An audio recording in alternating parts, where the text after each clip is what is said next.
देखिए हम लोग पॉलिनोमियल चैप्टर पढ़ रहे थे, ठीक है। तो एक बार अभी हम लोग डिस्कस कर लेते हैं कि हम लोग अभी तक क्या पढ़े, ठीक है। तो सबसे पहले तो हम लोग पॉलिनोमियल का इंट्रोडक्शन वीडियो देखे थे, ठीक है। उसमें हम लोग जो जो इम्पोर्टेंट पॉइंट है हम वो उन चीज़ों के बारे में बता रहे हैं। तो सबसे पहले हम लोग पढ़े थे ये अलजेब्रिक एक्सप्रेशन क्या होता है। तो अलजेब्रिक एक्सप्रेशन क्या होता है, ये कम्बिनेशन होता है, ठीक है। कम्बिनेशन होता है कांस्टेंट और वेरिएबल का, और उसके बीच में कुछ ऑपरेशंस होते हैं, मैथमेटिकल ऑपरेशन होते हैं, जैसे कि ऐड, सब्ट्रैक्ट, मल्टीप्लाई, डिवाइड।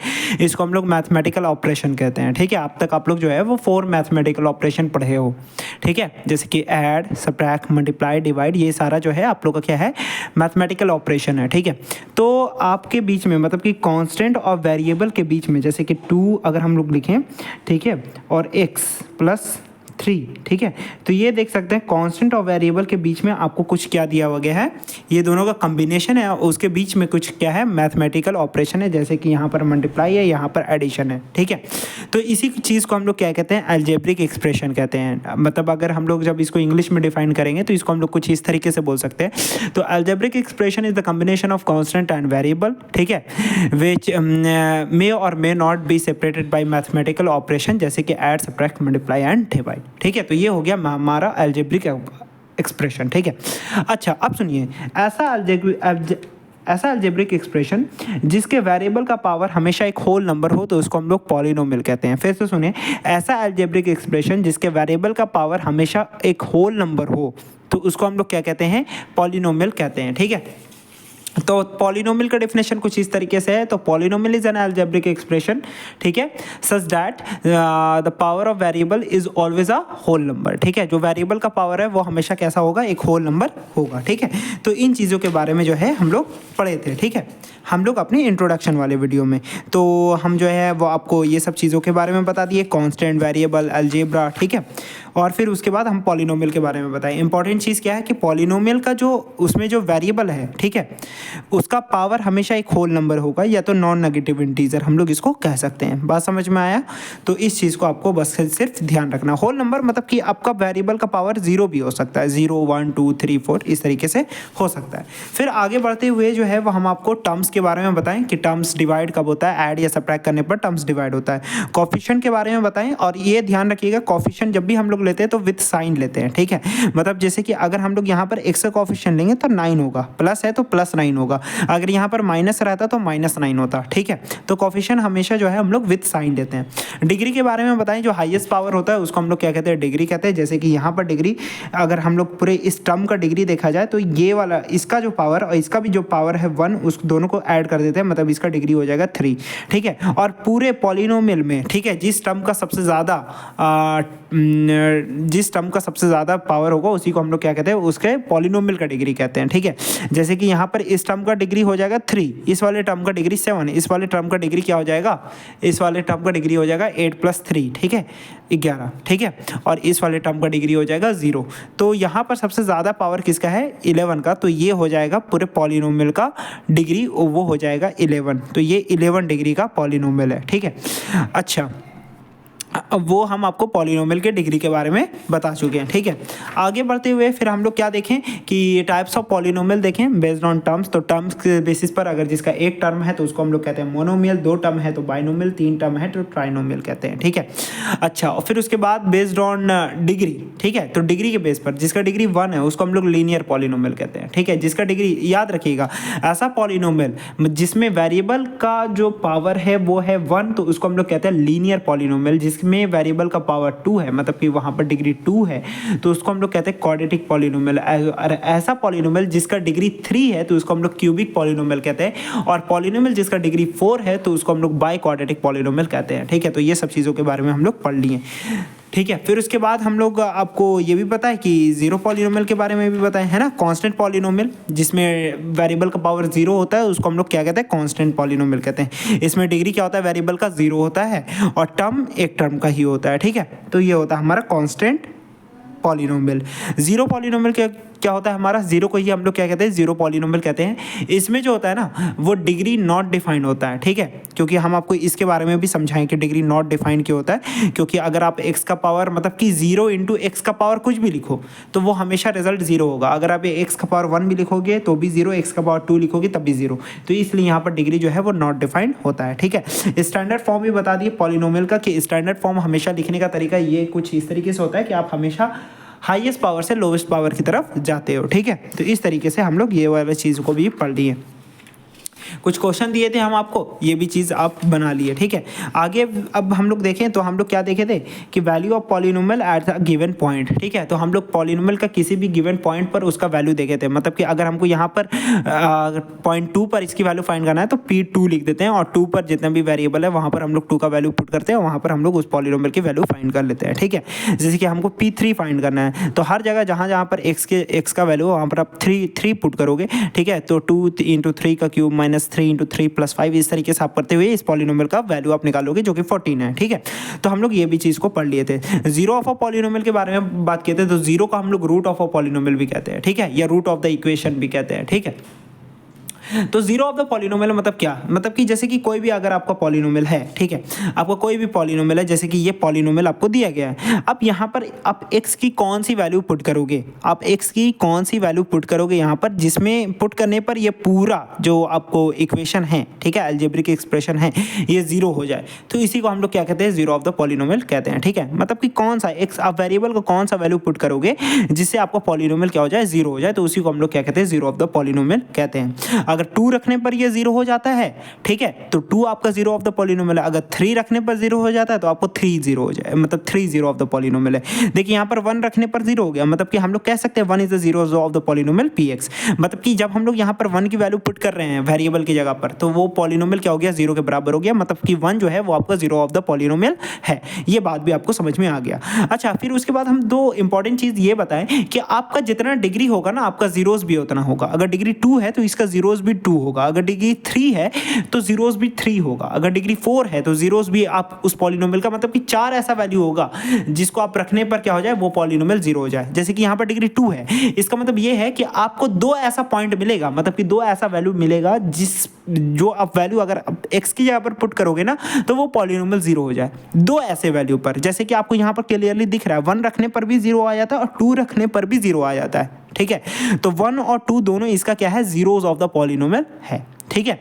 तो जीरोस ऑफ द पॉलिनोमियल मतलब आप समझ गए कि मतलब कि आपका वेरिएबल का वो वैल्यू, ठीक है, जहां पर पॉलिनोमियल क्या हो जाए, 0 हो जाए, तो उसी को हम लोग क्या कहते हैं, जीरोस ऑफ द पॉलिनोमियल कहते हैं। और जितना डिग्री होगा उतना 0 होगा, ठीक है। अगर डिग्री 5 है तो आपका 5 जीरोस होगा उस पॉलिनोमियल का, मतलब कि 5 ऐसा वैल्यू होगा ना जिसको आप रखोगे ना तो वो पॉलिनोमियल क्या हो जाएगा, 0 के बराबर हो जाएगा। तो ये आप जीरोस ऑफ द पॉलिनोमियल के बारे में भी आप समझ गए, ठीक है।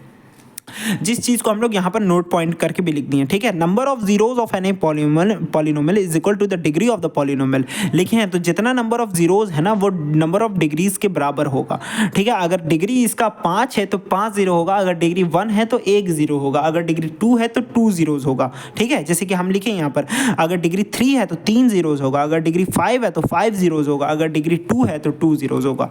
तो ये हो गया हम लोग जीरोस ऑफ द पॉलिनोमियल के बारे में डिस्कस कर लिए कि हम लोग जीरोस ऑफ द पॉलिनोमियल होता क्या है।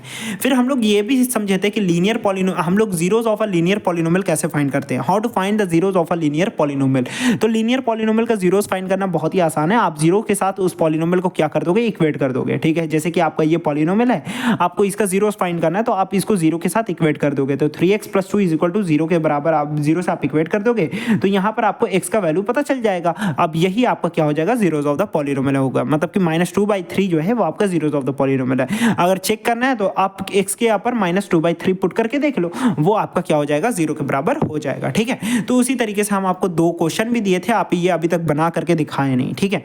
तो इसका जल्दी से मुझे आंसर बताओ कि यहाँ पर ये वाले क्वेश्चन का जीरोस ऑफ द पॉलिनोमियल क्या हो जाएगा और ये वाले क्वेश्चन का जीरोस ऑफ द पॉलिनोमियल कितना हो जाएगा। अब क्योंकि ये लीनियर पॉलिनोमियल है तो इसका जीरोस भी कितना निकलेगा, एक ही जीरोस निकलेगा। ये भी लीनियर पॉलिनोमियल तो इसका भी एक ही जीरोस निकलेगा, ठीक है। तो लीनियर पॉलिनोमियल क्योंकि इसका डिग्री 1 है तो जीरोस भी 1 होगा। चलिए अब आ जाते हैं, बात करते हैं आज की क्लास में हम लोग जो कि अभी से स्टार्ट करने जा रहे हैं, ठीक है।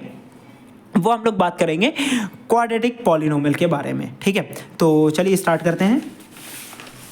अब देखिए, क्योंकि बात सीधी है, क्वाड्रेटिक पॉलिनोमियल का डिग्री कितना है, ठीक है, अगर डिग्री कितना है क्वाड्रेटिक पॉलिनोमियल का 2 है, तो इसका जीरोस भी कितना होना चाहिए, 2 होना चाहिए। मतलब कि हर एक क्वाड्रेटिक पॉलिनोमियल का 2 जीरोस निकलने वाला है, ठीक है। वैसे ही हर एक क्यूबिक पॉलिनोमियल का 3 जीरोस निकलने वाला है। तो ये बात तो आपको समझ में आया होगा, ठीक है।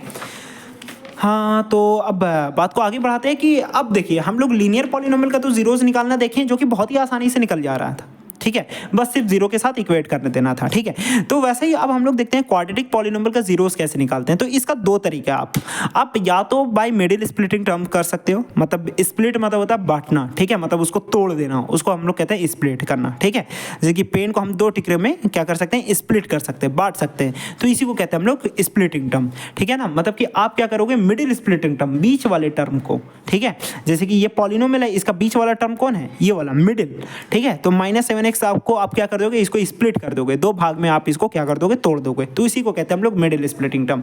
तो आप इस तरीके से पॉलिनोमियल का मतलब कि इसका जीरोस निकाल सकते हो, क्वाड्रेटिक पॉलिनोमियल का इस तरीके से जीरोस निकाल सकते हो, मिडिल स्प्लिटिंग टर्म या मिडिल स्प्लिटिंग टर्म से। नहीं तो दूसरा तरीका है आप सिद्धाचार्य रूल, जिसको हम लोग क्वाड्रेटिक फॉर्मूला भी कहते हैं, ठीक है। तो ये भी है, देखिए हम आपको बता दे रहे हैं, मिडिल स्प्लिटिंग टर्म जब आप यूज़ करोगे, ठीक है, तो ये तरीका तो ठीक है, आप मिडिल स्प्लिटिंग टर्म हम आपको बता देंगे, लेकिन आपको ये हमेशा ध्यान रखना है कि मिडिल स्प्लिटिंग टर्म एक मतलब वेल डिफाइंड फॉर्मेट नहीं, वेल डिफाइंड तरीका नहीं है ये। मतलब कि ऐसा नहीं है कि हर एक क्वाड्रेटिक पॉलिनोमियल का आप जीरोस मिडिल स्प्लिटिंग टर्म से निकाल पाओ। कभी कभी ऐसा भी हो सकता है कि कुछ ऐसा क्वाड्रेटिक पॉलिनोमियल है जहाँ पर आप जब मिडिल स्प्लिटिंग टर्म लगाओगे तो उसका जीरोस नहीं निकल पा रहा है।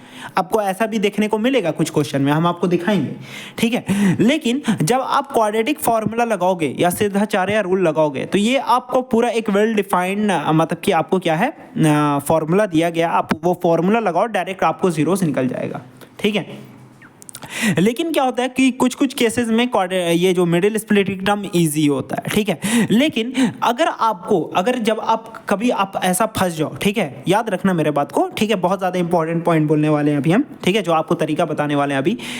अगर आप कभी भी मिडिल स्प्लिटिंग टर्म में फंस जाओ, ठीक है, जीरोस निकालने में, या उससे जीरोस फाइंड नहीं हो रहा, बहुत लंबा जा रहा है, ठीक है, 1 पेज 2 पेज में चला जा रहा है, तो आपको क्या करना है, आपको वहाँ पर सीधा सीधा क्वाड्रेटिक फॉर्मूला लगा देना है, ठीक है। मतलब कि डायरेक्टली वहाँ पर आप फॉर्मूला बेस्ड मतलब कि फॉर्मूला लगा करके डायरेक्टली निकाल दोगे, वहाँ पर निकल जाएगा आराम से, ठीक है। हो सकता है कि कभी आपको ऐसा जीरोस निकालने में आपका स्प्लिटिंग टर्म से कभी कभी हो सकता है मिडिल स्प्लिटिंग टर्म से बहुत ही आसान तरीके से निकल जाए, 4 लाइन में निकल जाए, लेकिन हो जा रहा है कि कभी कभी आपको 10 लाइन चला जा रहा है, नहीं निकल पा रहा, ठीक है, बहुत लंबा जा रहा है। तो आपको वहाँ पर क्या करना है, दम डायरेक्टली आंख बंद करके क्वाड्रेटिक फॉर्मूला लगा दोगे, वहाँ पर आसानी से निकल जाएगा। अब देखिए, अब हम आपको क्यों बता रहे हैं, क्योंकि जब आप लीनियर इक्वेशन इन 2 वेरिएबल जब आप पढ़ोगे, तो वहाँ पर भी आपको जो है वो क्वाड्रेटिक फार्मूला का यूज़ करना पड़ेगा, मतलब कि आपको जीरोस निकालने के लिए उसका वैल्यू यूज़ करना पड़ेगा। तो आप कभी कभी हो सकता है कि आप मिडिल स्प्लिटिंग टर्म से निकाल सको आसानी से, लेकिन अगर जब नहीं निकाल पाओ तो आप क्वाड्रेटिक फार्मूला का यूज़ कर लेना दम आँख बंद करके, ठीक है, यह हम बता रहे हैं, ठीक। हाँ, और ये जो है वो आपका वेल डिफाइंड तरीका है, मतलब ये हमेशा ऐसा नहीं होता ये किसी क्वाड्रेटिक पॉलिनोमियल पर वैलिड है, किसी पर नहीं वैलिड है, ऐसा नहीं है, ये सभी पर वैलिड है। आप हर जगह जहाँ पर भी आप चाहो क्वाड्रेटिक फॉर्मूला का यूज़ करो, वहाँ पर आप उसका जीरोस निकाल लो उसी तरीके से। लेकिन हो सकता है कि कभी कभी आपको ये थोड़ा सा ये हो जाए, तो हम जैसे कि बता रहे हैं कि अकॉर्डिंग टू क्वेश्चन हम लोग देखते हैं कि अगर जहाँ पर स्प्लिटिंग टर्म फंस जा रहा है तो वहाँ पर आप क्वाड्रेटिक फॉर्मूला का यूज़ कर दो। ऐसे क्वाड्रेटिक फॉर्मूला का आप यूज़ हर जगह कर सकते हो, क्योंकि ये वेल डिफाइंड तरीका है, ये कभी गलत नहीं हो सकता। आपको यहाँ पर डायरेक्टली फॉर्मूला दिया जाएगा, तो आप उस फॉर्मूला से बहुत ही ज़्यादा आसान तरीके से आप निकाल सकते हो, ठीक है, तो वहाँ पर कोई प्रॉब्लम नहीं होने वाला। आगे बढ़ते हैं, तो सबसे पहले हम लोग पहला तरीका देखेंगे, how to find the zeros of a quadratic polynomial by using middle splitting term, ठीक है। हम लोग मिडिल स्प्लिटिंग टर्म से क्वाड्रेटिक फॉर्मूला का ये क्वाड्रेटिक पॉलिनोमियल का जीरोस निकालना सीखेंगे। तो क्योंकि ये क्वाड्रेटिक पॉलिनोमियल है तो इसका जीरोस भी कितना होगा, 2 होगा, क्योंकि डिग्री 2 है तो जीरोस भी 2 होगा। बात सही है। चलिए अब सुनिए इसका हम लोग कैसे निकालते हैं जीरो। जैसे कि अगर आपका पॉलिनोमियल है, ठीक है, तो आपका आज का यही है, आपको आज पढ़ना है how to find the zeros of a quadratic polynomial. How to find the zeros of, ठीक है, क्वाड्रेटिक पॉलिनोमियल, ठीक है। तो पहला तरीका आपका जो है बाय यूजिंग मिडिल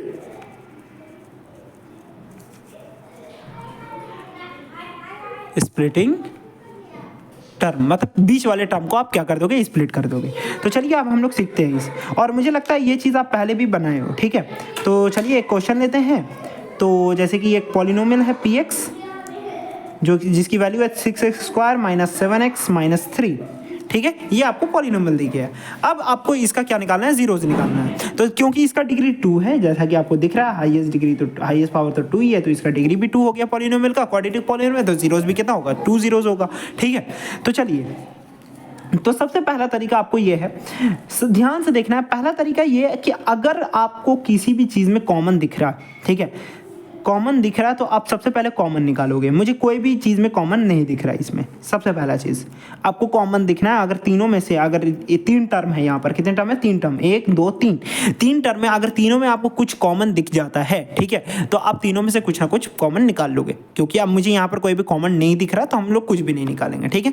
दूसरा आपको ये है कि आपको ये इसके कोफिशिएंट और फर्स्ट एंड लास्ट वाले कोफिशिएंट को, ठीक है, को क्या कर देना है, मल्टीप्लाई कर देना, उसके कोफिशिएंट को मल्टीप्लाई कर देना। तो फर्स्ट वाले का कोफिशिएंट क्या हो गया, 6, और लास्ट वाले का कोफिशिएंट क्या हो गया, -3, यही है ना, ठीक है।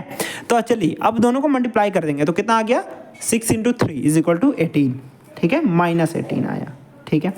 बात सही है, इतना कोई दिक्कत नहीं है। देखिए अब सुनिए, अब आपको फैक्टर निकालने आता है, हम आपको फैक्टर निकालना पहले भी सिखाएं, ठीक है। फैक्टर कुछ इस तरीके से निकालते हैं। तो 1 × 18 लिखते हैं = 18, ठीक है। 2 × 18, 2 × 9 = 18। 3 के टेबल में आता है 3 × 6 = 18। 4 के टेबल में नहीं आएगा, 5 में नहीं आएगा, 6 × 3 = 18। तो हम बोले जब भी रिपीट हो जाता है तो वहाँ पर रुक जाते हैं, मतलब 3 × 6 और 6 × 3 जब भी रिपीट हो जाए इस तरीके से, तो वहाँ पर रुक जाते हैं। तो आपको सबसे पहले फैक्टर निकालना है।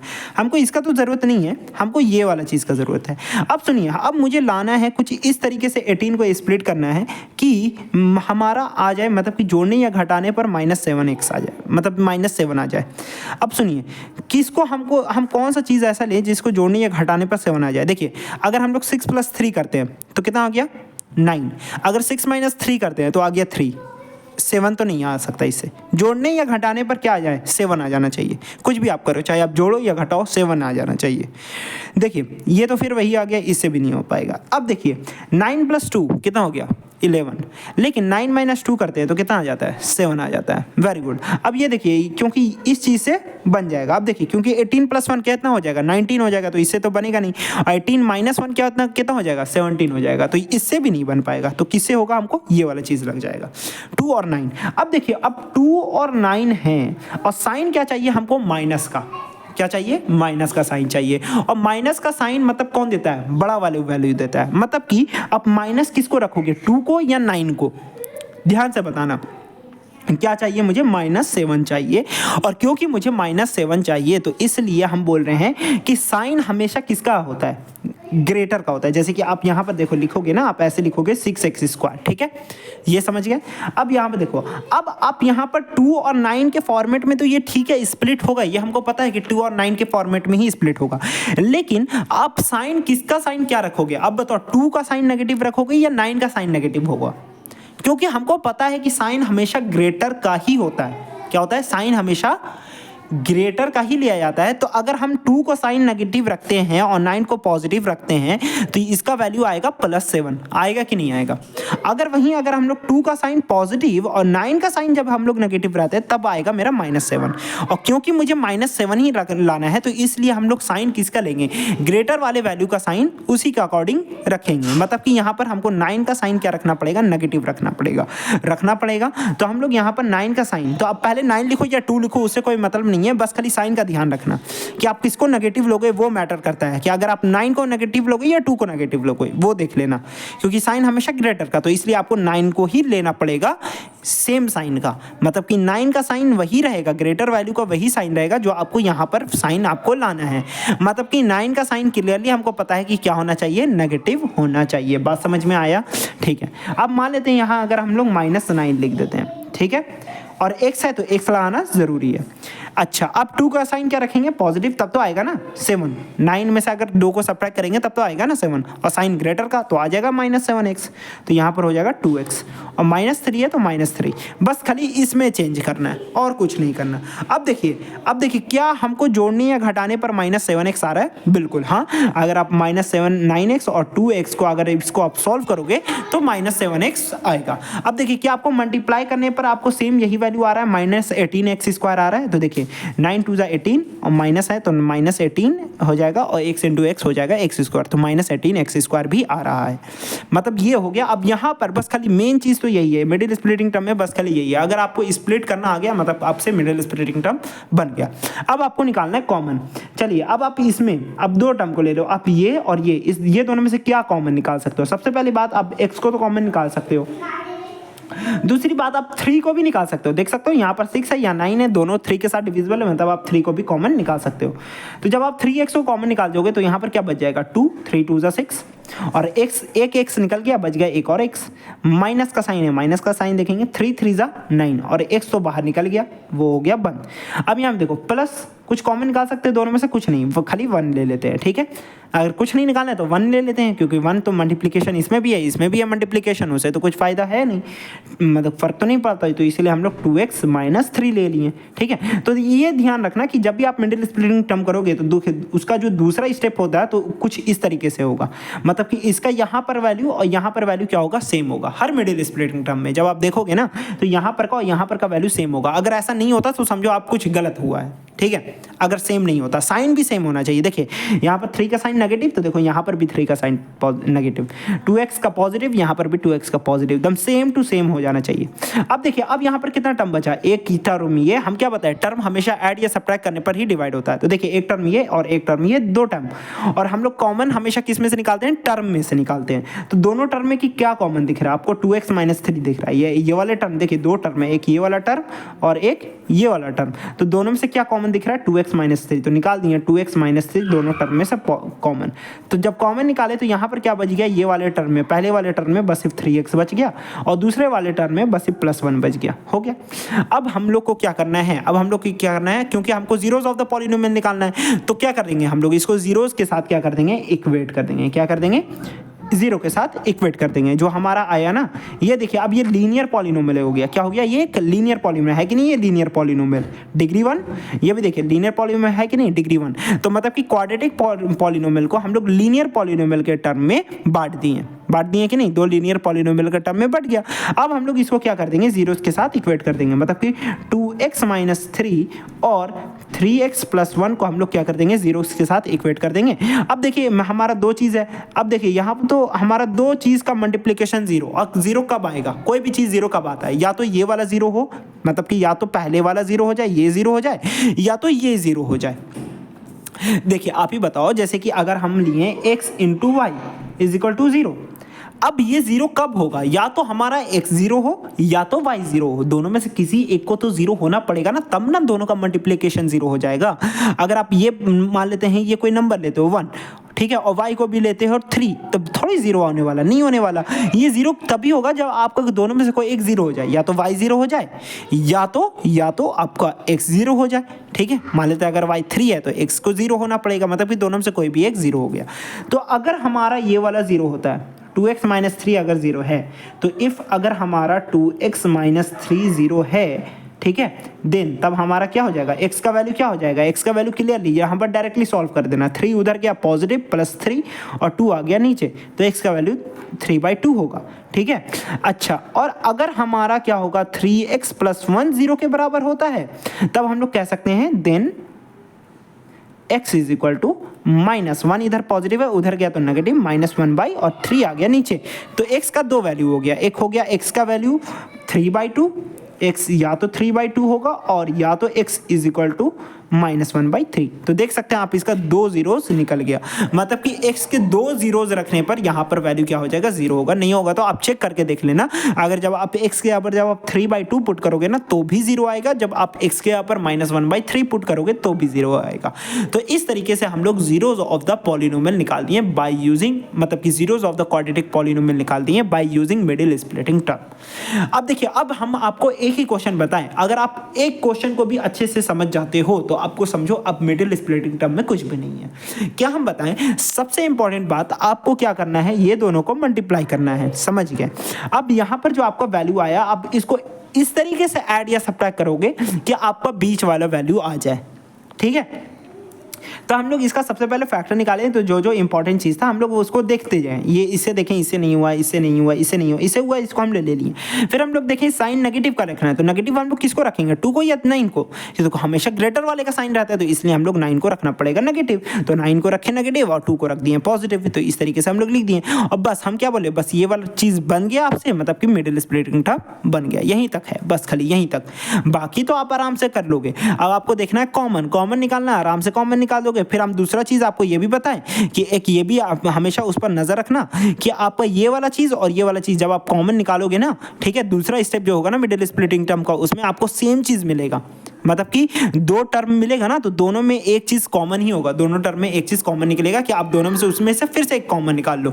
तो 2x - 3 में से फिर से आप इस चीज़ को कॉमन निकाल दोगे दोनों टर्म में से, तो पहले वाले में से बच गया 3x और दूसरे वाले में से बच गया 1, तो 3x + 1। फिर हम क्या बोलें, इसको आप 0 के साथ इक्वेट कर दो, तो अब या तो ये 0 होगा या तो ये 0 होगा। जब ये 0 हुआ तो हमारा x का वैल्यू 3/2, और जब ये 0 हुआ तो x का वैल्यू -1/3, बस बन गया। इसी तरीके से तो हम लोग निकालते हैं क्वाड्रेटिक पॉलिनोमियल का zeros bye using middle splitting term, और बहुत ही आसान तरीका है, ठीक है। देखिए, तो ये तरीका है जो है हम थोड़ा अच्छे तरीके से यहाँ पर लिख दिए, आपको बताते हुए क्या लिखें। सबसे पहले arrange the polynomial in standard form. सबसे पहला तरीका है कि आपको स्टैंडर्ड फॉर्म में नहीं दिया हुआ है, ठीक है, तो सबसे पहले आप स्टैंडर्ड फॉर्म में, मतलब कि हाईएस्ट पावर को पहले, फिर उसके बाद लोवेस्ट पावर को, इस तरीके से तो सबसे पहले अरेंज करना है, ठीक है।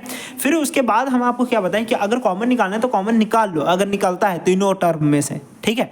अगर नहीं तो आपको क्या करना है, लास्ट एंड फर्स्ट वाले को क्या कर देना, मल्टीप्लाई कर देना। तो वही लिखे, multiplying the coefficient of x² and x का पावर 0, मतलब कि कांस्टेंट टर्म। आपको इतना चीज़ एग्जाम में लिखना नहीं, आपको डायरेक्टली करना है सॉल्व, जैसे कि हम किए, ठीक है। मतलब कि यहाँ से आप डायरेक्टली आपको ये कर लेना, ये सब चीज़ तो आप रफ में करोगे साइड वाले कॉपी में, ठीक है। मतलब आपको यहाँ पर से स्टार्ट कर देना है ये चीज़, मतलब ये पॉलिनोमियल है, आपको यहाँ पर से ये चीज़ें स्टार्ट कर देना है। ये देखिए, मतलब कि 4 लाइन में ये सॉल्व हो जाता है। तो x का वैल्यू या तो 3/2 आया या तो -1/3 आया। चलिए एक और क्वेश्चन कर लेते हैं हम लोग इस पर, ठीक है। एक और कुछ क्वेश्चन करेंगे, ठीक है, 1 मिनट।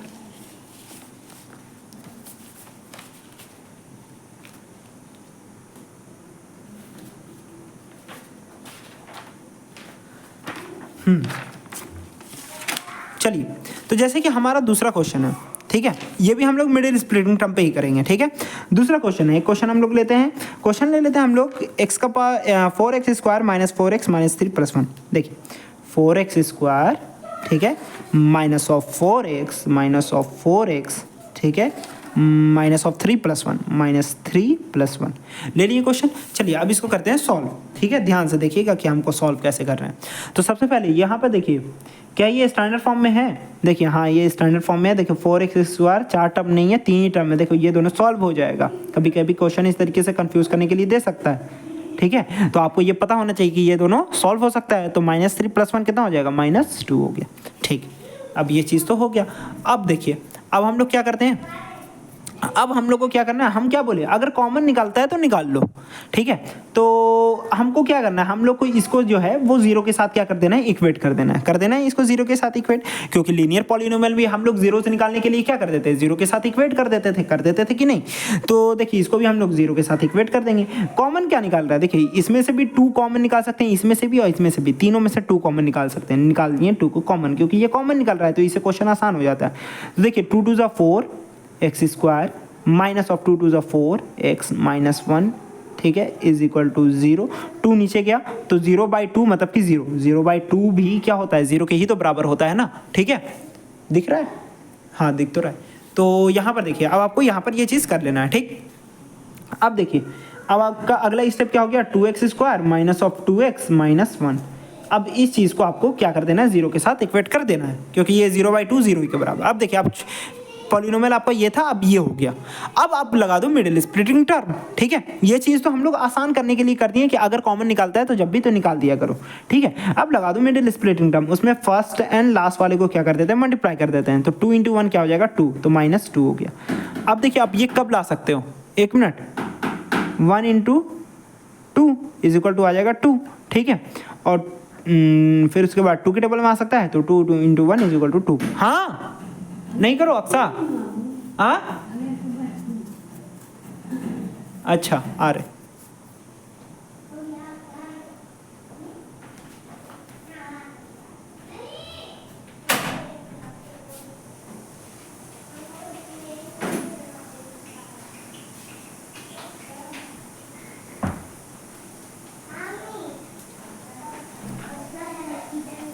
तो देखिए हम ये दोनों में से क्या कर सकते हैं, दोनों का कोई किसी का भी यूज़ कर सकते हैं, क्योंकि ये भी 1 और 2 है, ये भी 1 और 2 के फॉर्मेट में।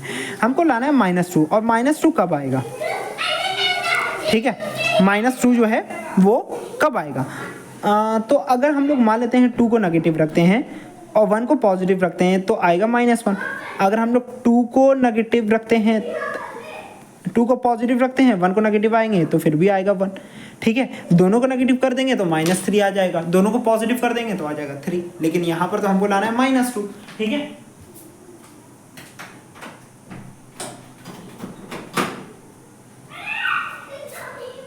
तो यहाँ पर तो -2 नहीं आ पा रहा ना, ठीक है। मतलब कि यहाँ पर ये पता चला कि यहाँ पर मिडिल स्प्लिटिंग टर्म नहीं लग सकता। इस वाले चीज़ में हम लोग यहाँ पर मिडिल स्प्लिटिंग टर्म नहीं लगाएंगे। क्यों? क्योंकि ये स्प्लिट ही नहीं हो पा रहा। आप यहाँ पर ये देख सकते हो, जब आप ये किए तो आपको किसी भी चीज़ से कोई भी साइन आप रखो तो यहाँ पर -2 नहीं होने वाला। अब देखो अगर आप दोनों साइन को पॉजिटिव रखते हो, 2 और 1 दोनों को पॉजिटिव रखते हो तो आ जाएगा 3, जो कि नहीं आना चाहिए। अगर दोनों को नेगेटिव करते हैं तो आ जाएगा -3, वो भी नहीं है यहाँ पर। अगर मान लेते हैं 2 को नेगेटिव 1 को पॉजिटिव तो आएगा -1, अगर 2 को पॉजिटिव 1 को नेगेटिव तो आ जाएगा 1। हमको -2 आना है तो -2 तो कोई पॉसिबिलिटी से ही नहीं आ रहा था, मतलब कि यहाँ पर ये मिडिल स्प्लिटिंग टर्म नहीं लगेगा। क्लियरली यहाँ पर मिडिल स्प्लिटिंग टर्म नहीं लग सकता।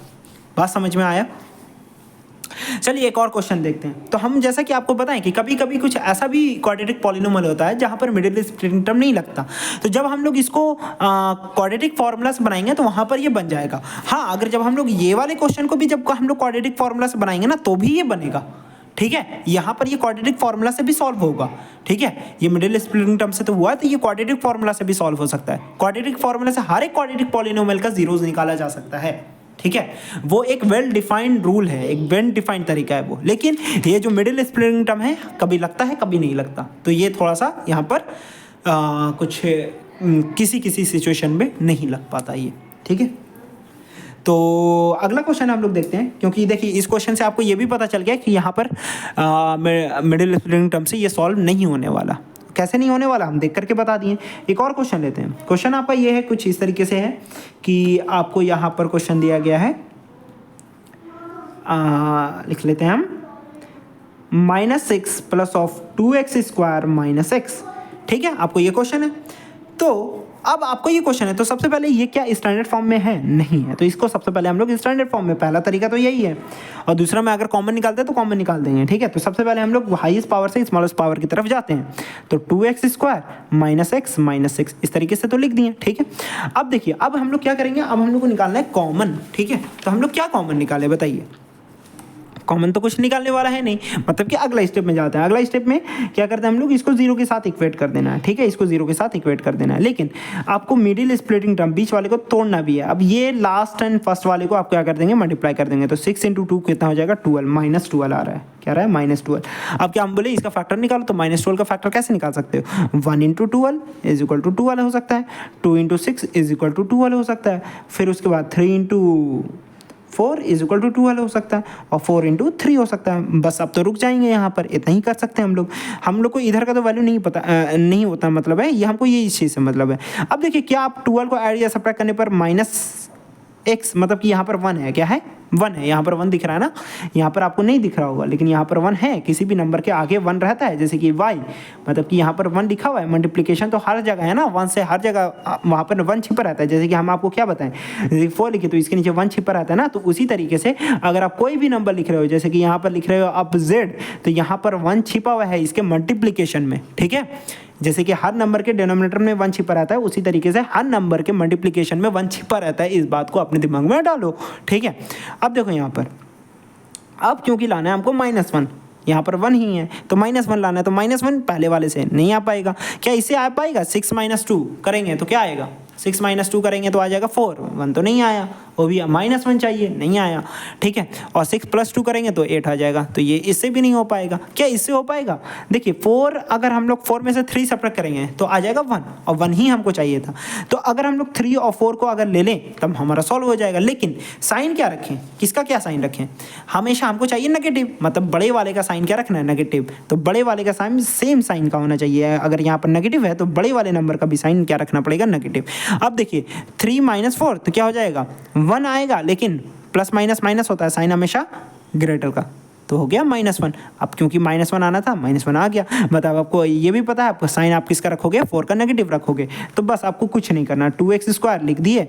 अब यहाँ पर क्या लिखा हुआ है, -4x, तो -4x लिख दो, और 3 है तो +3x, क्योंकि 3 का साइन पॉजिटिव है, और -6 है तो -6 लिख दो, बस यहाँ पर ये चीज़ कर दी, मतलब कि बन गया आपको मिडिल स्प्लिटिंग टर्म, बस सिर्फ इतना ये करने आना चाहिए। दूसरा चीज़ क्या बोले कि कॉमन निकालना है, तो कॉमन निकाल दो, ये दोनों में से कॉमन क्या निकल रहा है, दो का पेयर बना लो, ये दोनों और ये दोनों को आप बना लो, तो दोनों में से क्या कॉमन निकल रहा है, x भी निकल रहा है और 2 भी निकल रहा है, ठीक है, तो हम 2x ले लिए, तो यहाँ पर हो जाएगा x -2, और यहाँ पर प्लस क्या कॉमन निकल रहा है, ये दोनों में से 3 कॉमन निकल रहा है, तो 3 निकाल तो आ जाएगा x -2, ठीक है। अब देखिए अब आपको 2 टर्म बन गया, एक ये टर्म और एक ये वाला टर्म, अब दोनों टर्म में से क्या कॉमन निकल रहा है आपको, x -2 कॉमन निकल रहा है, तो x -2 आप दोनों टर्म में से कॉमन निकाल दो, तो पहले वाले में से बच जाएगा 2x और दूसरे वाले में से आ गया +3, तो आ गया 2 टर्म, और इसको आप 0 के साथ इक्वेट किए थे, 0 के साथ तो इक्वेट करने रहने दो। अब ये देखो आप या तो ये 0 होगा या तो ये 0 होगा, तो इफ़ अगर आपका x -2 0 के बराबर है, देन x का वैल्यू यहाँ पर क्या हो जाएगा, x का वैल्यू क्लियरली 2 हो जाएगा, आपको दिख रहा है, आराम से निकाल सकते हो। देखो ये क्वाड्रेटिक पॉलिनोमियल था, इसको हम लोग किस में बना दिए हैं, इसको हम लोग, ठीक है, लीनियर पॉलिनोमियल के फॉर्म में लिख दिए कि नहीं, 2 लीनियर पॉलिनोमियल के फॉर्म में, ठीक है। तो यहाँ पर से तो जीरोज निकालना आसान है, तो लीनियर पॉलिनोमियल का जीरोज निकाल दो, x का जीरोज हो जाएगा 2 अगर इसका जीरोज निकालना चाहें तो, और यहाँ पर से अगर आपका जो है 2x + 3 अगर ये 0 के बराबर है, देन x का वैल्यू यहाँ पर क्या हो जाएगा, ये 3 पॉजिटिव है, उधर गया तो नेगेटिव -3 और 2 आ गया नीचे, आ गया x का वैल्यू -3/2 और 2, तो ये 2 जीरोज आपको पता चल गया, जीरोज ऑफ द पॉलिनोमियल, और 2 जीरोज होना भी चाहिए, तो इसी तरीके से हम लोग ये भी बना लिए, ठीक है। तो चलिए एक और क्वेश्चन देख लेते हैं हम लोग यहाँ पर, ठीक है, इसको भी हम लोग मिडिल स्प्लिटिंग टर्म में देखते हैं, ये क्वेश्चन नंबर 3 देख लेते हैं आपका, ठीक है। तो इसका भी अभी हम लोग क्वेश्चन लिखते हैं, तो इसका क्वेश्चन लिखने के लिए हम लोग लिख देते हैं यहाँ पर 3√3x² - 8x + 4√3, ठीक है, लिख दिए। तो सबसे पहला तरीका क्या है, आपको स्टैंडर्ड फॉर्म में करना है, तो क्या स्टैंडर्ड फॉर्म में है, हाँ ये स्टैंडर्ड फॉर्म में हाईएस्ट पावर से स्मॉलेस्ट पावर की तरफ गया है, ठीक है। पहले x का पावर 2 है, x का पावर 1 है, फिर उसके बाद x का पावर 0 है यहाँ पर, ठीक है, ये तो सही है। फिर उसके बाद बोलते हैं अगर कॉमन निकालना है तो निकाल दो, तो कॉमन तो यहाँ पर कुछ भी नहीं निकाल रहा है, देखो यहाँ पर √3 है, यहाँ पर 8 है, यहाँ पर √3 है, नहीं, √3 निकालना चाहें भी तो इसमें और इसमें से निकलेगा, इसमें से तो नहीं निकलेगा, तो कॉमन भी नहीं निकल रहा। अब हमारा नेक्स्ट स्टेप क्या है कि आपको ये फर्स्ट एंड लास्ट वाले को क्या कर दो, मल्टीप्लाई कर दो, इसको 0 के साथ इक्वेट करते रहना है, ठीक है। तो यहाँ पे देखिए फर्स्ट एंड लास्ट वाले को मल्टीप्लाई करते हैं, तो क्या हो जाएगा, √3 × 4√3, क्या हो गया, √3 × 4√3, ठीक है। ये देखिए ये वाला चीज़, तो आपको क्या हो जाएगा, √3 × √3 क्या हो जाएगा, हम आपको पहले भी बताएं, √3 × √3 क्या हो जाएगा, आप बताइए यहाँ पर √3 × √3 क्या हो जाएगा, जब 2 रूट वाले को मल्टीप्लाई करते हैं तो क्या हो जाएगा, √3 का स्क्वायर मतलब कि 3, जैसे कि √2 × √2 क्या हो जाएगा 2, √5 × √5 क्या हो जाएगा 5, वैसे ही √3 × √3 क्या हो जाएगा 3, यहाँ पर हो गया 3 और मल्टीप्लाई में 4, एक और है तो कितना हो जाएगा 12, मतलब कि हमको 12 लाना है, तो 12 का फैक्टर निकाल दो, तो 1 × 12, ठीक है, 2 × 6 12, ठीक है। अच्छा फिर उसके बाद 3 × कितना लगा सकते हैं, 3 4 12, ठीक है। फिर उसके बाद 4 × 3, अब तो यहाँ पर तो रुक जाएंगे, ठीक है। हमको लाना है -8, इससे तो नहीं आ सकता क्योंकि 12 में से 1 घटाएंगे तो आ जाएगा 11 और जोड़ देंगे तो आ जाएगा 13, ठीक है। तो ये पहले वाले से तो नहीं। क्या दूसरे वाले से हो सकता है? 6 + 2 आ गया 8, बिल्कुल सही है। और 6 - 2 अगर करेंगे तो आ जाएगा 4। मतलब कि अगर हम इसको जोड़ें तभी हो सकता है, अगर दोनों को जोड़ेंगे तभी हो सकता है, ठीक है। और इसे भी तो पॉसिबल नहीं है क्योंकि 4 + 3 हो जाता है 7 और 4 - 3 आ जाएगा 1, ठीक है। तो इससे भी नहीं हो सकता, ठीक है। और ये दोनों चीज़ तो सेम ही है, 2 × 6 और 3 × 4, सॉरी ये भी चीज़ से नहीं हो पाएगा। मतलब कि हमारा ये वाला चीज़ पता चल गया, क्लू तो हमको पता चल गया 2 और 3 के फॉर्म में ही ये स्प्लिट होगा, ठीक है, तभी 8 आ रहा है। अब मैटर ये है कि हम इसको क्या रखें। तो अगर हम लोग क्या करते हैं, 6 को नेगेटिव और 2 को पॉजिटिव रखते हैं तब तो नहीं हो जाएगा क्योंकि ये प्लस माइनस माइनस हो रहा है, हमको दोनों को जोड़ना ही है और साइन हमको चाहिए नेगेटिव का, चाहिए कि नहीं। तो 6 का साइन तो नेगेटिव ही होगा, लेकिन अगर हम लोग 2 का साइन भी पॉजिटिव रखते हैं तो ये तो आ जाएगा 4 -4 आ जाएगा, ठीक है। तो मतलब कि 2 का साइन भी अगर हम लोग जब नेगेटिव रखते हैं तब क्या आ जाएगा, -8 आएगा। और यही तो हमको चाहिए था, मतलब कि 2 का भी साइन नेगेटिव होगा और 6 का भी साइन क्या होगा, नेगेटिव होगा। तो इस तरीके से आप साइन देख सकते हो, सारे क्वेश्चन को ऐसा ही बनाना, ठीक है। देखो √3 × x², जहाँ पर भी कुछ भी प्रॉब्लम हो रहा है यहाँ पर हम आपको ऐसे दम अच्छे तरीके से बता रहे हैं कैसे आपको एक एक स्टेप्स, ठीक है। ये सब चीज़ को आप रफ में करना है, ये सब चीज़ को आप रफ में करना, जो साइड पेज होता है ना बुक का, या जब भी आप एग्जाम दोगे ना तो यहाँ पर एक इसी टाइप से कॉलम बना करके साइड में आता है, तो वहाँ पर आप ये कर सकते हो, या लास्ट पेज में करना, ठीक है। तो इस तरीके से -8x, तो 8x को हम लोग इस तरीके से स्प्लिट करेंगे -2 और -6 में। और ये भी बताएं क्योंकि 2 का साइन भी नेगेटिव क्यों होगा, क्योंकि अगर 2 का साइन पॉजिटिव रखोगे तो ये -4 आएगा, जो कि हमको नहीं चाहिए, हमको -8 ही चाहिए। मतलब कि 6 का साइन तो नेगेटिव होगा, ये तो कन्फर्म है कि साइन हमेशा ग्रेटर वाले का ही नेगेटिव होता है, तो ग्रेटर वाले का साइन तो नेगेटिव रखें, लेकिन यहाँ पर 2 का भी साइन नेगेटिव ही होगा, क्यों होगा वो भी बता दिए। तो यहाँ पर आप इस तरीके से लिख दो, 2x लिख दो या 6x, जो भी लिखना है लिख सकते हो, यहाँ पर कोई प्रॉब्लम नहीं पड़ता, ठीक है। या तो 2x, मतलब कि या तो पहले -6x लिखो फिर बाद में यहाँ पर 2x लिखो, या तो कुछ भी, उससे कोई दिक्कत नहीं है। 4√3 = 0। अब आपको यहाँ पर क्या करना है, कॉमन निकालना है, दो का पेयर बना देना है, ये दोनों का पेयर बना दो। दोनों में से क्या कॉमन निकल रहा है, दोनों में से कॉमन निकल रहा है x को कॉमन निकाल देंगे दोनों में से, तो क्या बच जाएगा यहाँ पर √3 और एक x निकल गया, एक x बच गया, -x कॉमन निकले, बाहर निकल गया तो बच गया क्या, 2। चलिए अब यहाँ पर से क्या कॉमन है, देखिए यहाँ पर से कॉमन क्या है, यहाँ पर से हम लोग कॉमन निकाल सकते हैं, x तो नहीं निकलेगा, यहाँ पर से कॉमन निकाल सकते हैं हम लोग 2 और माइनस निकाल सकते हैं, माइनस भी निकाल सकते हैं। अगर माइनस निकाल देंगे तो ये वाला चीज़ पॉजिटिव हो जाएगा, ठीक है, क्योंकि इसमें से माइनस बाहर निकल गया, और ये वाला चीज़ क्या हो जाएगा, नेगेटिव हो जाएगा, क्योंकि अगर यहाँ पर से पॉजिटिव, आपको यहाँ पर अगर नेगेटिव निकालोगे, ठीक है, अगर आप क्या करोगे ना, क्योंकि ये पॉजिटिव है यहाँ पर, ठीक है, साइन चेंज हो जाता है। जैसे कि अगर आप यहाँ पर से माइनस निकाले, ठीक है, तो ये तो माइनस बाहर निकल गया, ये हो गया इसका साइन पॉजिटिव, और ये पॉजिटिव था तो ये इसका साइन क्या हो गया, नेगेटिव, ठीक है। तो इस तरीके से हो जाता है। जैसे कि एक आपको यहाँ पर एग्जांपल बता रहे हैं, जैसे कि 4 है और -3 है। अब आपको हम बोले दोनों में से माइनस को कॉमन निकाल दो, तो -1 को अगर आप दोनों में से कॉमन निकालोगे ना तो ये 4 का साइन नेगेटिव हो जाएगा और 3 का साइन जो ये नेगेटिव था वो हो जाएगा पॉजिटिव, ठीक है। अब आप देखो, अगर फिर से अगर जब आप मल्टीप्लाई कर दोगे ना -1 को, तो देखो माइनस माइनस क्या हो जाएगा 4, तो +4 हो जाएगा, और प्लस माइनस क्या हो जाएगा माइनस, और 3 × 1 हो जाएगा 3, तो फिर से आ गया ना 4 - 3। तो इसी तरीके से, तो मतलब कि अगर आप माइनस को कॉमन निकाल रहे हो तो माइनस वाला हो जाएगा, मतलब कि साइन चेंज हो जाता है, बस सिर्फ माइनस वाला हो गया पॉजिटिव और पॉजिटिव वाला हो गया नेगेटिव, ठीक है। तो इस तरीके से हाँ, अब आप क्या कॉमन निकाल सकते हो, 2 कॉमन निकाल सकते हो, क्योंकि 6 है 4 है तो 2 को कॉमन तो निकाल ही सकते हो, ठीक है। तो 2 को कॉमन निकाल दिए, ठीक है। तो अब देखिए यहाँ पर क्या आ जाएगा, 2 × 3 = 6, 3x, ठीक है। और क्या बोले, ये साइन पॉजिटिव था तो क्या हो जाएगा, नेगेटिव हो जाएगा, ये नेगेटिव था तो क्या हो गया, पॉजिटिव हो गया यहाँ पर। और हर जगह यहाँ पर 2 को कॉमन निकाल दिए तो हो जाएगा 2 × 2 = 4 और √3, ठीक है, = 0। लेकिन हम आपको क्या बोले, ये और ये चीज़ क्या होनी चाहिए, सेम। क्या ये सेम है, नहीं है सेम, मतलब कि इसमें कुछ प्रॉब्लम नहीं है। मतलब देखिए कुछ और भी कॉमन निकल रहा है, कॉमन कुछ इस तरीके से निकल रहा है। देखिए यहाँ पर √3 है और यहाँ पर क्या है, 3 है, और 3 किससे बनता है, 3 2 √3 से मिल करके बनता है कि नहीं बनता, 2 √3 को लिखते हैं तब तो आ जाता है ना इसका वैल्यू 3, ठीक है। मतलब एक 3 को आप बाहर निकाल दो तो बच जाएगा क्या, बस √3 बच जाएगा। मतलब कि यहाँ पर से दोनों में से √3 को भी कॉमन निकाल सकते हैं, तो x हो जाएगा और √3 × x - 2, और यहाँ पर से आप माइनस ले लो 2, और ये दोनों में से आप √3 को कॉमन निकाल सकते हो। यहाँ पर से अगर हम √3 को कॉमन निकाल दिए तो क्या बच जाएगा, √3 × x और -2, तो यहाँ पर तो था ही, और √3 बाहर निकल गया तो बच गया ये, और सेम चीज़ क्या आ गया ये इज इक्वल टू 0।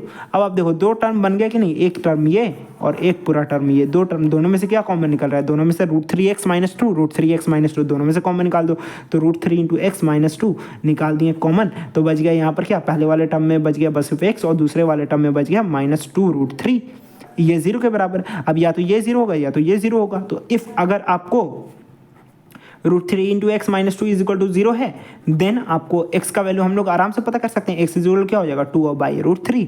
ठीक है, ये पहला वाला निकल गया 0 और दूसरा वाला 0। इफ़ अगर आपको x - 2 √3 अगर ये 0 है, देन आपको x का वैल्यू यहाँ पर से भी पता चल जाएगा, तो x का वैल्यू यहाँ पर क्या हो जाएगा, x इज इक्वल टू, ये नेगेटिव था इधर चल गया तो पॉजिटिव, तो 2 √3 आ गया, डायरेक्टली आ गया 2 zeros।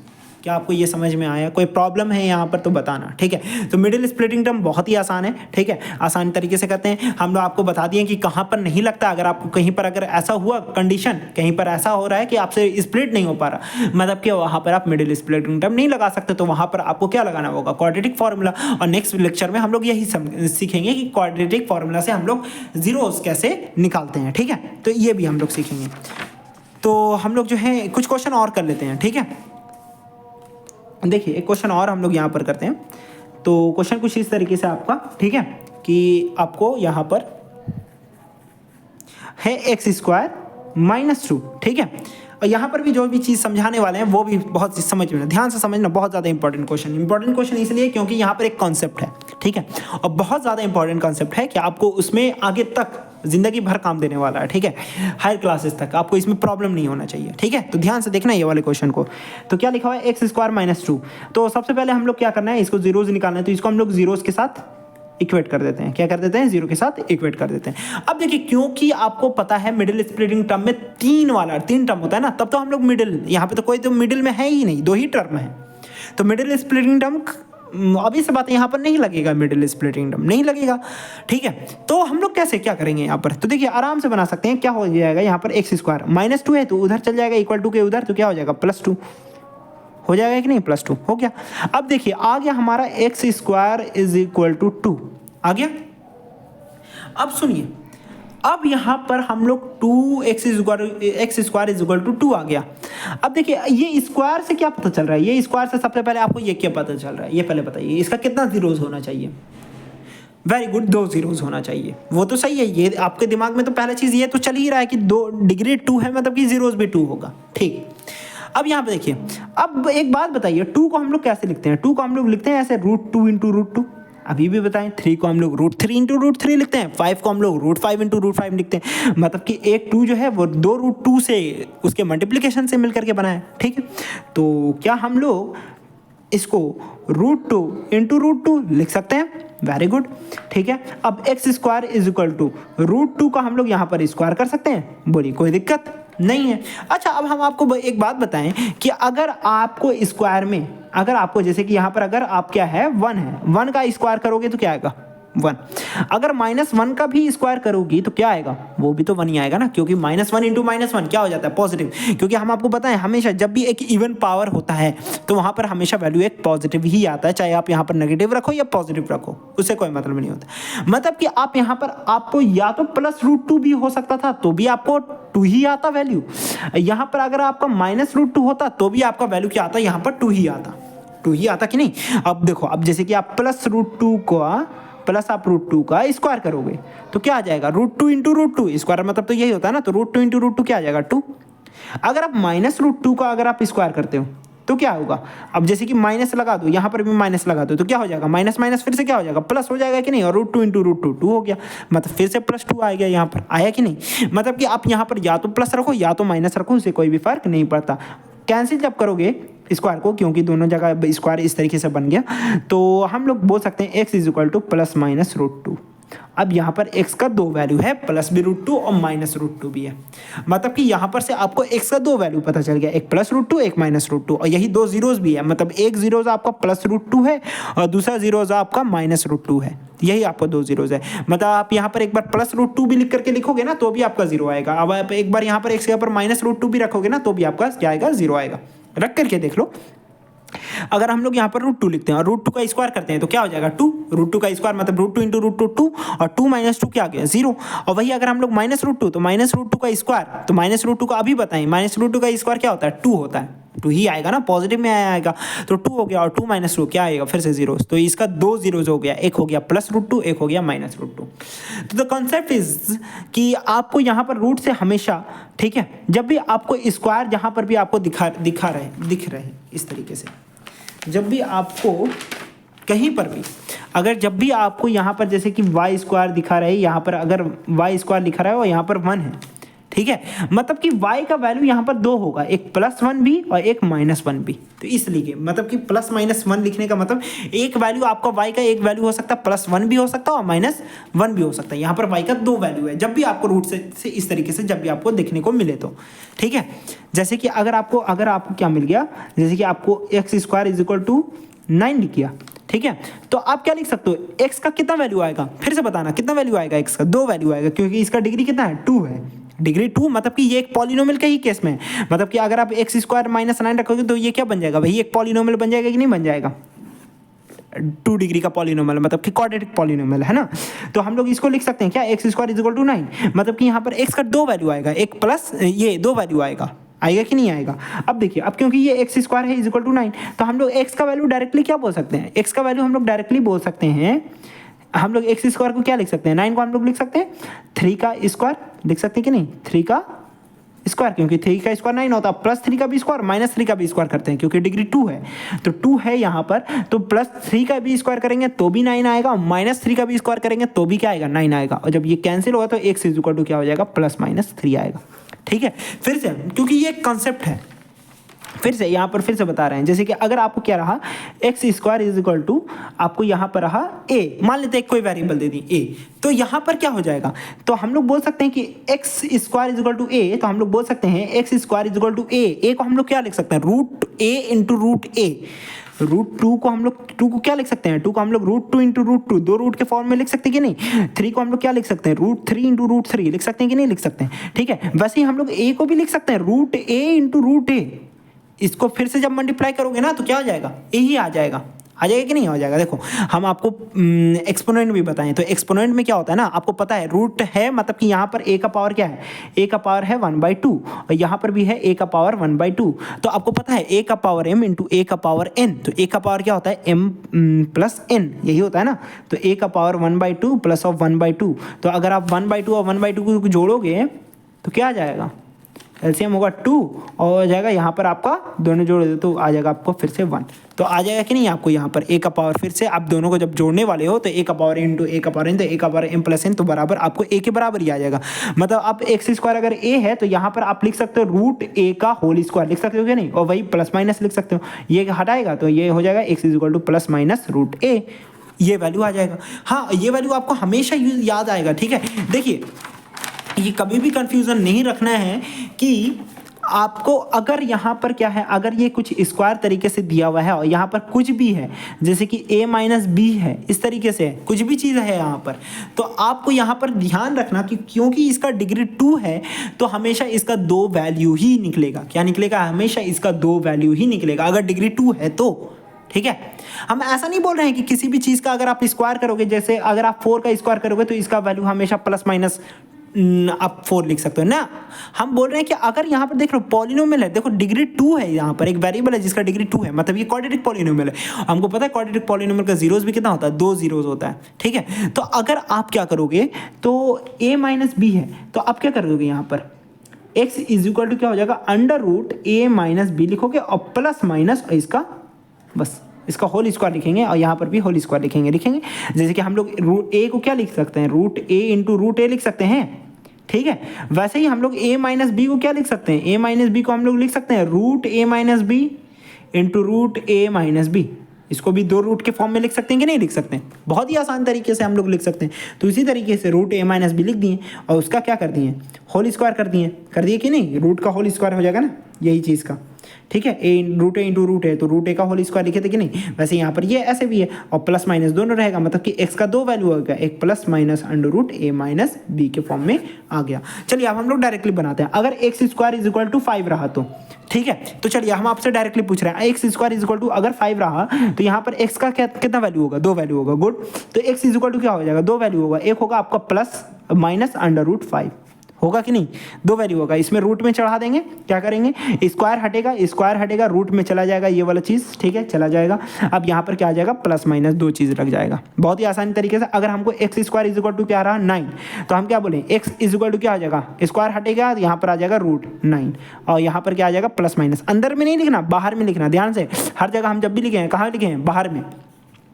रूट के अंदर कभी भी नेगेटिव नहीं आएगा, रूट के अंदर कभी भी नेगेटिव मत लिखना, ध्यान से समझना क्या हम बता रहे हैं। रूट के अंदर कभी भी नेगेटिव नहीं लिखना, हम कहाँ हमेशा लिख रहे हैं रूट के बाहर आप नेगेटिव लिख सकते हो, पॉजिटिव लिख सकते हो, नेगेटिव लिख सकते हो, कोई दिक्कत नहीं, लेकिन रूट के अंदर कभी भी हमेशा कभी भी नेगेटिव मत लिखना, रूट के अंदर हमेशा पॉजिटिव ही होगा, ठीक है, नेगेटिव नहीं चीज़ होता है रूट के अंदर, कभी भी रूट के अंदर -5 आप नहीं देखोगे, ठीक है, तो ये कभी भी चीज़ नहीं होता, ठीक है, आप कभी भी, ये रियल नंबर ही नहीं है, ये चीज़ आपका रियल नंबर ही नहीं है। आप आगे पढ़ोगे सीनियर क्लासेस में, ठीक है, 11 क्लास में अगर आप मैथ्स लिए तो अगर रूट के अंदर कभी कोई नेगेटिव होता है ना तो वो रियल नंबर ही नहीं होता, वो एक इमेजिनरी नंबर होता है। क्या होता है, एक इमेजिनरी नंबर, एक कॉम्प्लेक्स नंबर कहते हैं हम लोग उसको, ठीक है।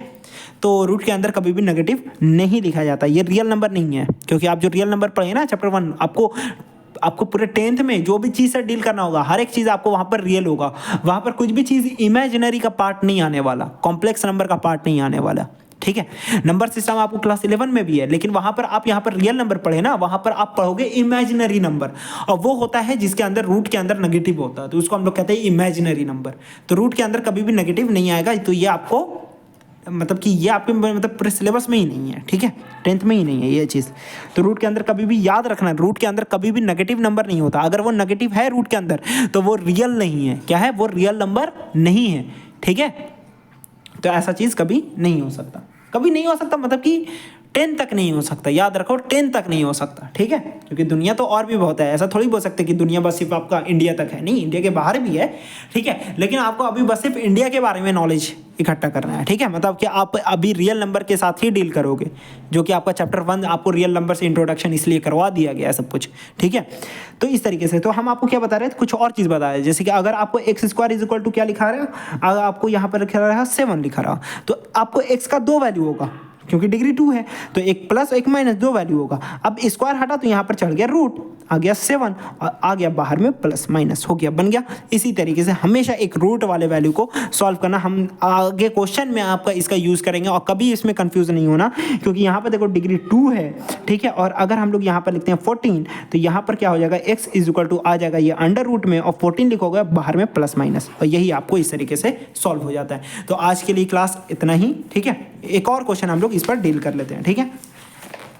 एक और क्वेश्चन है, बहुत ही आसान था क्वेश्चन।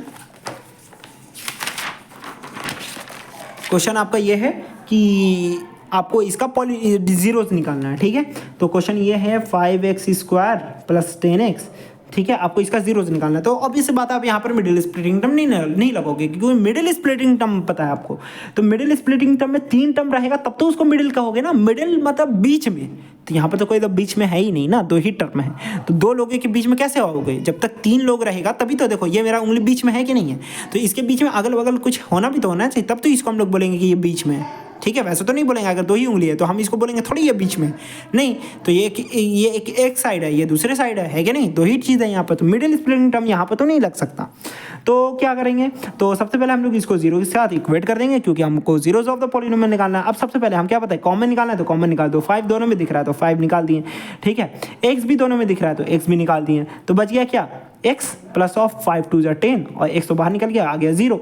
अब यहाँ पे देखो 5 उधर चल गया तो क्या हो जाएगा, अब देखो यहाँ पर 2 चीज़ हो गया, 2 चीज़ ये हुआ आपको, देखिए एक हो गया 5x और एक हो गया आपको x + 2, हुआ कि नहीं हुआ, ये 0 के बराबर, या तो ये 0 या तो ये 0, दोनों हम क्या बताए, दोनों का अगर किसी भी चीज़ का अगर मल्टीप्लिकेशन 0 है तो या तो ये 0 होगा या तो ये 0 होगा, ठीक है। तो अगर हमारा 5x = 0 है, देन x = क्या हो जाएगा, बोलो जल्दी बोलो, x = 0/5, और 0/5 का मतलब क्या होता है, 0 ही तो होता है ना, ठीक है, 0/5 मतलब कि आप 0 को 5 के साथ डिवाइड कर रहे हो, तो 0 को आप 5 के साथ डिवाइड कर रहे हो तो 5 0 से 0 है कि नहीं, ये तो डिविजिबल यहाँ पर पॉसिबल है, 0 आएगा इसका आंसर। ठीक है, हाँ 5/0 नहीं लिखा जा सकता। ठीक है, 5/0 नहीं लिखा जा सकता।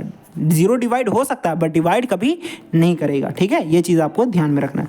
देखो यहाँ पर 0 डिवाइड हो रहा है और कभी 0 डिवाइड नहीं कर सकता, वो वहाँ पर कॉन्ट्रडिक्शन होता है। ठीक है, कॉन्ट्रडिक्शन बोल रहे हैं वहाँ पर, वो नॉट पॉसिबल होता है। ठीक है, अनडिफाइंड होता है। हाँ, अब या तो 5x = 0 होगा या तो x + 2 = 0 होगा। अगर ये 0 है देन x = क्या हो जाएगा यहाँ पर, -2 के बराबर हो जाएगा, -2 के बराबर हो जाएगा, बन गया।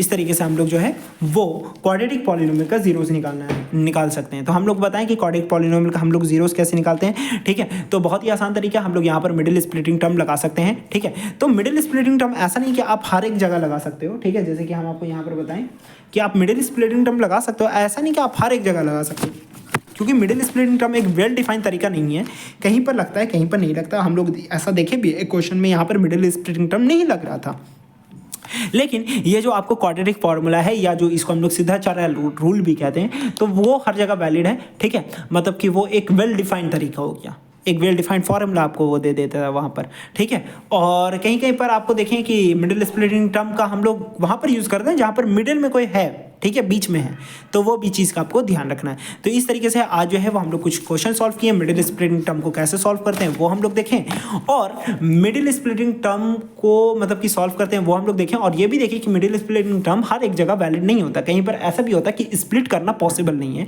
तो वहाँ पर हम लोग जो है वो सिद्धाचार्य रूल लगाते हैं या तो क्वाड्रेटिक फॉर्मूला डायरेक्ट लगाते हैं और वहाँ पर से डायरेक्टली हमको आंसर निकलता है। तो नेक्स्ट वीडियो में हम लोग क्वाड्रेटिक फॉर्मूला के बारे में देखेंगे। आज के लिए इतना ही, थैंक यू।